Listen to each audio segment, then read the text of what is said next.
ایک آدمی جب وقت ہو فضیلت کے اوقات میں اپنا محاسبہ کرے، ایک آدمی فضیلت کے مقامات پر اپنا محاسبہ کرے، اوقات میں کیا ہے۔ ایک آدمی جمعے کی نماز کے لیے آیا، ایک آدمی نے رمضان کا مہینہ پایا، اب یہ فضیلت کے اوقات ہے۔ ہم جب جمعے کی نماز کے لیے آئے، اب اپنا محاسبہ کرے، ہم اگلے جمعے کو آئے تھے، آج 8 دنوں کے بعد آئے ہیں، درمیان میں ہم نے کھانا پینا تو نہیں چھوڑا، لیکن اللہ کا حکم نماز چھوڑ دیا۔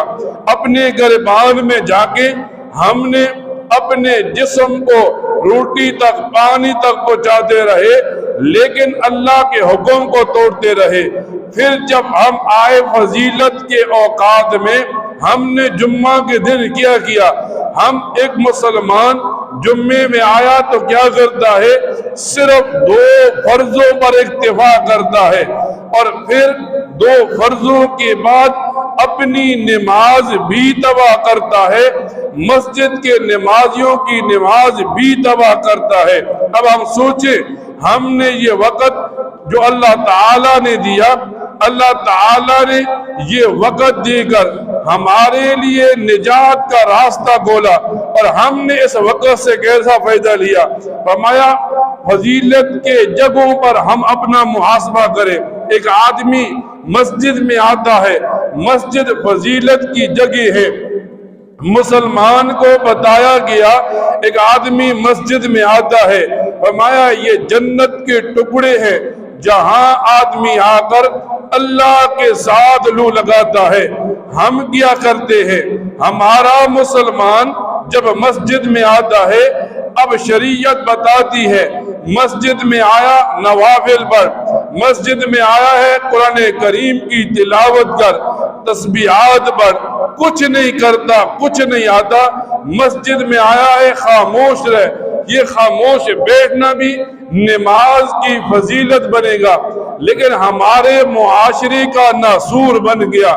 ہم جب مسجد میں 2-4 آدمی اکٹھے ہوئے، ہم نے باتیں شروع کی، باتوں میں 2 دین کی باتیں تھی، 2 ذات کی باتیں تھی، پھر ہم نے غیبتیں شروع کر دی، ہم نے بہتان شروع کر دیے۔ ہم آئے تو نیکی کے لیے تھے، ہم نے اپنے عمل کو ضائع کر دیا۔ ایک آدمی مسجد میں آیا عبادت کے لیے، اب شریعت بتاتی ہے مسجد عبادت کی جگہ ہے، ایک آدمی آیا کعبے کی طرف پاؤں بے کر کے بیٹھ گیا، ایک آدمی آیا مسجد میں آ کر سو گیا۔ اب یہ آدمی اپنے گریبان میں جا کے، گھر میں سونے کی جگہ نہیں ہے، بیٹھکوں میں بیٹھنے کی غیبت کی جگہ نہیں ہے، مذمت شریعت غیبت کی کرتی ہے، آپ بیٹھک میں کریں، آپ حجرے میں کریں، لیکن جب ایک آدمی مسجد میں غیبت کرتا ہے، شریعت بہت زیادہ اس کی مذمت کرتی ہے۔ علماء لکھتے ہیں فضیلت کے مقامات پر بھی آئیں، اپنے گریبان میں جا کے، جمعے کا دن ہو، ایک نوجوان مسجد میں نماز کے لیے آئے، اب جب وہ نماز پڑھ چکا، اس کی اپنی نماز ہے، صرف فرض پڑھتا ہے، صرف سنتیں پڑھتا ہے، یہ اس کی اپنی نماز ہے، قبر میں وہ اکیلا جائے گا۔ لیکن ہمارے ہاں ایک ناسور ہے، ہمارے لوگ کیا کرتے ہیں؟ ہمارے ہاں یوں ہوتا ہے، ایک آدمی نے جمعے کا سلام پھیرا، اب وہ سنتیں پڑھنا چاہتا ہے، لیکن کچھ بد تہذیب ایسے آدمی ہوتے ہیں جو نماز کے بعد باتیں کرتے ہیں، مسجد کم حجرہ زیادہ بنا لیتے ہیں، اور پھر کیا ہوتا ہے؟ وہ مسجد کی اہمیت کو بٹھا دیتے ہیں، مسجد کی اہمیت کو ضائع کر دیتے ہیں۔ اب یہ آئے تو نماز کے لیے تھے، جمعے سے جمعہ کو آئے تھے، انہوں نے سمجھا شاید یہ حجرہ ہے، 2 فرض پڑھ لیے، پھر مسجد کی اوقات بھول گئے۔ ہم مسلمان ہونے کے ناطے ان مقامات میں اپنا محاسبہ کریں، فرض پڑھتے ہیں پڑھے، سنت پڑھتے ہیں پڑھے، لیکن کم از کم نماز کے بعد اس بات کا تو خیال کرے، چلو ہم سنتیں نہیں پڑھتے، لوگ مسجد میں سنتیں پڑھتے ہیں، ان کی سنتوں میں رکاوٹ نہ پڑے، ان کی عبادت میں رکاوٹ نہ پڑے۔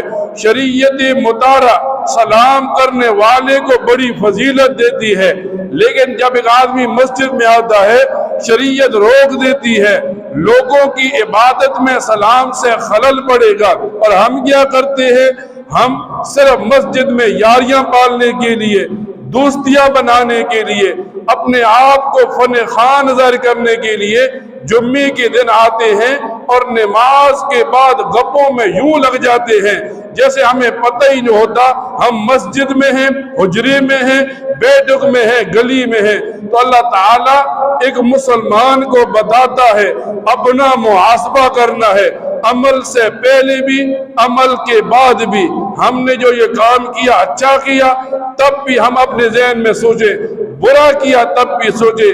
جب ہم اپنا محاسبہ شروع کر دیں گے ہماری نیکیاں بڑھتی چلی جائیں گی اور ہمارے گناہ مٹتے چلے جائیں گے۔ اللہ تعالیٰ سے دعا کیا کرے اللہ تعالیٰ ان باتوں پر عمل کرنے کی توفیق عطا فرمائے۔ وآخر دعوانا الحمدللہ رب العالمین۔